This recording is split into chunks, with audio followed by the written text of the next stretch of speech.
Welcome to LBS Inter College, Jagdishpur. Please subscribe this channel. हाँ तो student, हम लोग इसके पहले वाले लेक्चर में देखे थे क्लास 10th का चल रहा है साइंस। उस साइंस में मैंने आपको पार्ट 1 बताया था। साइंस में पार्ट 1 मैंने बताया था, वो भी किसका, लाइट चल रहा है, लाइट चैप्टर का, प्रकाश का। उसमें मैंने आपको बताया था कि लाइट क्या होता है, प्रकाश क्या होता है। बहुत अच्छे से आपको मैं डिस्क्राइब करके समझाया था उसको। तो लाइट क्या होता है मैंने बताया था आपको। उसके बाद मैंने आपको बताया था कि रेज क्या होते हैं, प्रकाश किरण क्या होता है। फिर उसके बाद मैंने आपको बताया था रिफ्लेक्शन ऑफ लाइट क्या होता है। फिर रिफ्लेक्शन ऑफ लाइट बताने के बाद मतलब प्रकाश का परावर्तन क्या होता है। उसके बाद मैंने आपको बताया था परावर्तन के कौन कौन से नियम होते हैं। उन दोनों नियमों को मैंने आपको बताया था। तो आज हम देखेंगे, आज के लेक्चर में देखेंगे, और ये लाइट का भाग 2 है। इस भाग 2 में हम देखेंगे कि एक नोट देखेंगे। पहले क्या देखेंगे, एक नोट देखेंगे, और वह नोट है परावर्तन में प्रकाश की आवृत्त चाल तथा तरंगदैर्घ्य अपवर्तित रहते हैं, अर्थात समान रहते हैं। एक चीज ध्यान दीजिएगा आप लोग, ये बहुत इंपॉर्टेंट है। अभी ये क्या है, बोर्ड के दृष्टिकोण से बहुत ज्यादा इंपॉर्टेंट नहीं है क्लास 10th के लिए, लेकिन क्लास 12th में जब आप जाते हैं तो लाइट जब पढ़ते हैं तो वहां पे ये बहुत इंपॉर्टेंट हो जाता है। अक्सर मल्टीपल चॉइस जो क्वेश्चन होता है, मल्टीपल टाइप का जो क्वेश्चन होता है, उसमें जो ये क्वेश्चंस आ जाते हैं, और कंपटीशन के लिए बहुत इंपॉर्टेंट है ये नोट। तो इस नोट को थोड़ा सा देख लीजिए आप लोग। हमने बोला यहाँ पे कि जो परावर्तन होता है, परावर्तन जो होता है वह प्रकाश की आवृत्ति, जब भी परावर्तन होगा प्रकाश का तो वह आवृत्ति, चाल और तरंगदैर्घ्य, उन ये तीनों चीज उसके नहीं बदलते हैं। परावर्तन में प्रकाश का ना ही आवृत्ति बदलता है, ना ही चाल बदलता है, और ना ही तरंगदैर्घ्य बदलता है। मतलब जिस चाल से किसी पालिशदार सतह पे वो टकराता है, उसी चाल से वह उसी माध्यम में लौटता भी है। उसके चाल में कोई चेंजिंग नहीं आती है, उसके फ्रीक्वेंसी मतलब आवृत्ति में कोई चेंजिंग नहीं आती है, उसके वेवलेंथ मतलब तरंगदैर्घ्य में कोई चेंजिंग नहीं होता है, अपरिवर्तित रहते हैं। मतलब क्या रहते हैं, ये हमेशा समान रहते हैं। ये आपका ये अपरिवर्तित रहते हैं तीनों, या फिर कह लीजिए कि क्या रहते हैं, समान रहते हैं। तो बात समझ में आ गई होगी। तो ये नोट आप याद रखिएगा, बहुत इंपॉर्टेंट है ये नोट, इसको याद रखिए। जब आप कॉम्पिटिटिव लेवल का कोई भी पेपर देते हैं तो वहां पे इसको आपको ये देखने को मिल सकता है। तो अगला कुछ इसमें देखेंगे हम, क्या है, प्रकाश के गुण। क्या पढ़ेंगे, प्रकाश के गुण।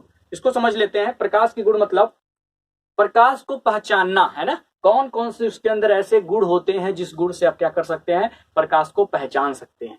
तो प्रकाश को पहचानने का मतलब हुआ कि उसमें हम कुछ ऐसी चीजों को बताएंगे जिससे आपको ये पता चलेगा कि ये लाइट ही है, ये तो लाइट ही ऐसा करता है ना। तो ऐसे गुण कहाँ देखने को मिलते हैं, लाइट में ही देखने को मिलते हैं। तो कुछ ऐसी चीजें होती हैं जिनसे उनको क्या किया जाता है, पता लगा दिया जाता है कि वही क्या है, ये लाइट ही है। तो जो जिससे हम लोग पता लगा पाते हैं उसको ही हम उसका क्या बोलते हैं, प्रॉपर्टी बोलते हैं। क्या बोलते हैं, प्रॉपर्टी। तो देखिए, तो प्रकाश के गुण में सबसे पहला क्या लिखा हुआ है, प्रकाश विद्युत चुंबकीय तरंगों के रूप में चलता है। मतलब जब भी प्रकाश किसी स्रोत से चलेगा, तो चलता है जब प्रकाश, तो वह चलते समय हमेशा विद्युत चुंबकीय तरंग, मतलब उसके अंदर विद्युत चुंबकीय गुण होता है। किसी प्रकाश के अंदर कौन सा गुण होता है, विद्युत का भी गुण होता है, और चुंबकीय तरंगों के रूप में क्या होता है, चलता है। मतलब विद्युत चुंबकीय गुण रखता है कौन, प्रकाश। तो ये पहला आपका गुण हो गया। दूसरा आपका गुण आता है, प्रकाश के लिए माध्यम की आवश्यकता नहीं होती है। प्रकाश के लिए माध्यम की आवश्यकता नहीं होती है। प्रकाश को अगर चलना हो तो उसे माध्यम मिले, जरूरी नहीं है। माध्यम का क्या मतलब, ये नहीं है कि उसके लिए समुद्र चाहिए, समुद्र रहेगा तभी वो चलेगा। ये नहीं जरूरी है कि उसके लिए शीशा चाहिए और वो शीशा रहेगा तभी उसमें चलता हुआ दिखाई देगा, ऐसा कुछ नहीं है। मतलब प्रकाश को चलने के लिए किसी माध्यम की जरूरत नहीं पड़ती है। माध्यम हो या न हो, प्रकाश चलता ही चलता है, किसी माध्यम की जरूरत नहीं पड़ती है। वायु हो या न हो, प्रकाश चलेगा। ये नहीं, वायु क्या है, एक माध्यम है। शीशा क्या है, एक माध्यम है। समुद्र क्या है, एक माध्यम है। पानी क्या है, एक माध्यम है। तेल क्या है, एक माध्यम है। इनकी जरूरत नहीं पड़ती है लाइट को चलने के लिए। ये बिना माध्यम का क्या हो सकता है, चल सकता है। और ये निर्वात में भी गति कर सकता है। निर्वात मतलब जहां कुछ भी न हो, है ना। निर्वात मतलब कुछ न हो, वहां पे ना ऑक्सीजन हो, ना नाइट्रोजन हो, कुछ भी जहां पे न हो, है ना, उसको हम निर्वात बोलते हैं। अब हम बात करेंगे क्या, निर्वात में प्रकाश की जो चाल होती है, निर्वात में जो प्रकाश की चाल होती है वो होती है 3 × 10⁸ मीटर पर सेकेंड।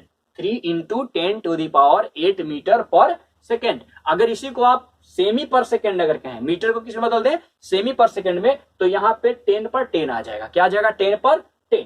3 × 10⁻10 सेमी पर सेकेंड है ना, और ये मीटर में क्या होगा, मीटर पर सेकेंड, 10 पर 8 हो जाता है, ठीक है ना। तो ये प्रकाश का निर्वात में चाल है, मतलब जहां पे कोई माध्यम नहीं है उसको निर्वात बोलते हैं, और उस निर्वात के लिए जो होता है, जो चाल होता है प्रकाश का, जो स्पीड होता है वह 3 × 10⁸ मीटर पर सेकेंड होता है। तो बात समझ में आ रही होगी। चौथा नंबर आता है, प्रकाश जब भी चलता है तो एक सरल रेखा में चलता है। कैसे चलता है, स्ट्रेट लाइन में। कैसे चलेगा, स्ट्रेट लाइन में चलता है। जब भी चलेगा तो स्ट्रेट लाइन में चलता है, सीधा चलता है। समझ में आ रहा बात।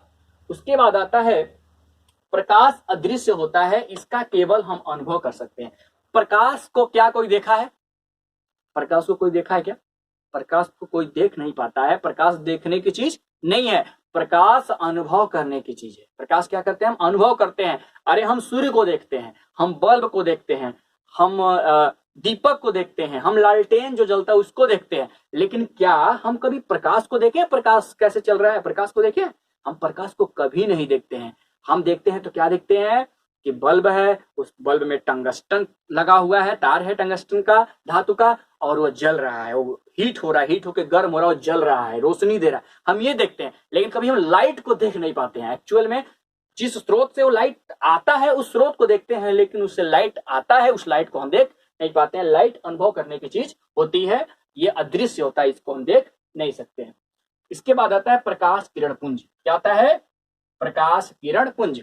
तो देखिए मैं वहां पे किरण आपको बताया था, हमको वहीं पे इसको बता देना चाहिए था, कोई बात नहीं, हम इसको यहां समझ लेते हैं। तो प्रकाश किरण पुंज क्या होता है, किरण में और प्रकाश किरण पुंज में थोड़ा सा अंतर है। मैं वहां पे थोड़ा बहुत आपको बताया था, लेकिन लिखवाया नहीं था, तो समझ लेते हैं। इसको इंग्लिश में बोलते हैं बीम ऑफ लाइट। क्या बोलते हैं, बीम ऑफ लाइट। देखिए अंतर क्या होता है, अगर प्रकाश किरण पुंज की हम बात करें तो प्रकाश किरण पुंज जो होता है, किरणों का क्या होता है, एक समूह होता है। बहुत सारे किरणों का जो समूह होता है उसी को क्या कहते हैं, प्रकाश किरण पुंज कहते हैं। तो देखिए प्रकाश किरणों के समूह को प्रकाश किरण पुंज कहते हैं। प्रकाश किरण पुंज, प्रकाश किरण पुंज के प्रकार। इसके बाद क्या आता है, प्रकाश किरण पुंज के प्रकार। तो प्रकाश किरण पुंज के प्रकार में आपको बता दें, प्रकाश किरण पुंज 3 टाइप के होते हैं, इनको 3 भागों में बांटा गया है। पहला क्या है, अभिसारी। पहला क्या है, अभिसारी प्रकाश किरण पुंज।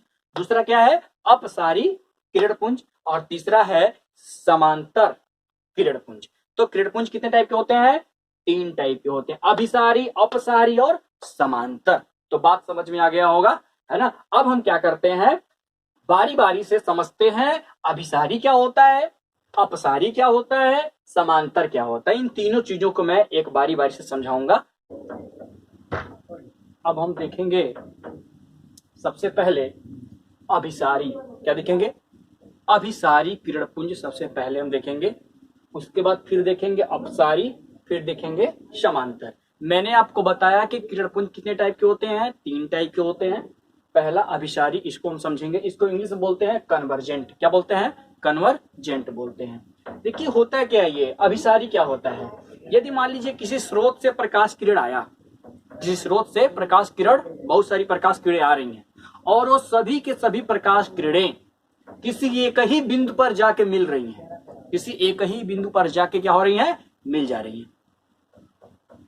तो इस प्रकार के किरण पुंज को हम बोलते हैं अभिसारी किरण पुंज, कन्वर्जेंट बीम ऑफ लाइट। क्या बोलते हैं, कन्वर्जेंट बीम ऑफ लाइट बोलते हैं। आपसे सुन लीजिए, यदि आपतित किरण या किसी स्रोत से किरण आए, किरणें आए बहुत सारी, और वो सभी की सभी किरणें किसी एक ही बिंदु पर जाके मिल जाए, किसी एक ही बिंदु पर जाके क्या हो, मिले, तो इस प्रकार के प्रकाश पुंज को, किरण पुंज को हम क्या कहते हैं, अभिसारी किरण पुंज कहते हैं। जैसे इस फिगर को ध्यान दीजिएगा, इस फिगर में एक बिंदु बन लिया है P, और आप देख रहे होंगे बहुत सारी किरणें आ रही है, 1 2 3 4, बहुत सारी, है ना, बहुत सारी किरणें आ रही हैं, और सभी की सभी किरणें कहाँ पे आके मिल रही हैं, एक बिंदु P पे आके मिल जा रही हैं। तो इस प्रकार की जो किरण पुंज बन रही है, किरणों का जो समूह बन रहा है, किरण पुंज होगा ना, तो जो किरण पुंज बन रहा है इसको हम क्या बोलेंगे, अभिसारी किरण पुंज बोलेंगे, है ना। दूसरा नंबर पे आता है अपसारी। क्या आता है, अपसारी किरणपुंज। अपसारी मतलब डाइवर्जेंट, इंग्लिश इसका क्या है, डाइवर्जेंट है, उसी का उल्टा है। जैसे बहुत सारी किरणें किसी एक ही बिंदु पर आ रही हैं, अगर किसी एक ही बिंदु पे अगर आ रही हैं तो वो कैसी है, अभिसारी किरणपुंज बन गई। उसी तरह से अगर किसी एक ही बिंदु से बहुत सारी किरणें निकल रही हैं, एक ही बिंदु से बहुत सारी किरणें निकल रही हैं, तो इस प्रकार का जो किरणपुंज होगा वो क्या कहलाएगा, अपसारी कहलाएगा। तो देखिए, यदि प्रकाश की सभी किरणें एक ही बिंदु से आती हुई प्रतीत हो रही हो, एक ही बिंदु से आती हुई प्रतीत हो रही है, ऐसा लगे कि एक ही बिंदु से सबके सब किरणें आ रही हैं, तो उससे अपसारी प्रकाश किरणपुंज कहते हैं। फिगर है, फिगर में बहुत इजी तरीके से समझा दिया गया है। ये फिगर है, इस फिगर में आप देख रहे होंगे ये एरो जो दिखाया गया है, इससे पता चल रहा है कि इससे ये किरणें निकल के आ रही है। देखिए निकल रही है, निकलती ही प्रतीत हो रही है ना। तो इस प्रकार के किरणपुंजों को हम क्या बोलेंगे, अपसारी किरणपुंज बोलेंगे। तीसरा नंबर पे आता है समांतर किरणपुंज। क्या आता है, समांतर, नाम से ही सब कुछ क्लियर है। अभिसारी मतलब एक ही बिंदु पर मिलने वाली, अपसारी मतलब एक ही बिंदु से सब निकलने वाली, और समांतर मतलब एक दूसरे के सब किरणें कैसे होनी चाहिए, एक दूसरे के क्या होनी चाहिए, समांतर होनी चाहिए। क्या होनी चाहिए, समांतर होनी चाहिए। तो देखिए, यदि प्रकाश की सभी किरणें आपस में कभी भी न मिलती हो और सदैव एक दूसरे के समांतर रहती हो तो उसे समांतर किरणपुंज कहते हैं, उसे समांतर किरणपुंज कहते हैं। तो बात समझ में आ गया होगा कि समांतर किरणपुंज का क्या मतलब है, कि जितनी भी किरणें हैं सब एक दूसरे के ऊपर होंगे, ऐसे ऐसे फिर ऐसे ऐसे ऐसे, है ना, सब समांतर चलेंगे, एक दूसरे क्या होंगी, समांतर होंगे। देखिए ये दोनों एक दूसरे के समांतर जैसे नहीं है, समांतर एक दूसरे काट रहे हैं, देख लीजिए यहाँ पे, लेकिन यहाँ पे देखिए ऐसा है फिगर, एक दूसरे को कभी काटेंगे नहीं, क्योंकि ये कैसी हैं, समांतर किरणपुंज हैं। तो समझ में आ गया होगा, ऐसी किरणें जो एक दूसरे के क्या रहती हो, समांतर रहती हो, तो उनका जो पुंज बनता है उसको बोलते हैं समांतर किरणपुंज। हमें आशा है कि आपको हमारी सारी बात समझ में आ गई होगी, और अगर आपको जो भी चीजें यहाँ पे कंफर्म नहीं होता है, समझ में नहीं आता है, तो आप कमेंट जरूर किया कीजिए, कमेंट में लिख दिया कीजिए। यूट्यूब चैनल पे जब भी आप देखते हैं, जब भी आप LBS IC जगदीशपुर के नाम से जो यूट्यूब चैनल बना हुआ है, उस चैनल पे जब भी आप देखते हैं, तो देखते टाइम जब भी आपको कोई कंफ्यूजन हो तो उसको कमेंट में बता दिया कीजिए, जिससे मैं अगली बार जब वीडियो बनाऊं तो उसको मैं पहले क्लियर कर दूं, उसके बाद फिर मैं आगे बढ़ सकूं।